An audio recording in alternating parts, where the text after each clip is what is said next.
கடந்த 10 ஆண்டுகளில் நடுவண் அரசு நடத்திய போட்டித் தேர்வுகளில் 152 வினாத்தாள்கள் கசிந்துள்ளதாக குற்றம் சாட்டியுள்ள மாணிக்கம் தாக்கூர், அண்ணாமலை ஒரு சீசன் அரசியல்வாதி எனவும் காலத்திற்கு ஏற்றாற் போல கருத்தை மாற்றிக் கூறுவார் எனவும் சாடியுள்ளார்.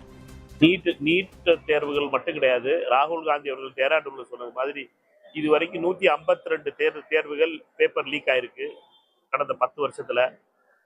இந்த மோடி அரசு எந்த ஒரு காம்படிட்டிவ் எக்ஸாம் நடந்தாலும் சரி, தேர்வுகள் நடந்தாலும் சரி, அதெல்லாம் லீக் ஆகிற முறையை அவர்களால் நிறுத்த முடியல. 152 தேர்வுகள் இது வரைக்கும் லீக் ஆச்சுன்னா எந்த லெவல்ல அவங்க தேர்வுகளை நடத்துறாங்கிறத நம்மளால பார்க்க முடியுது.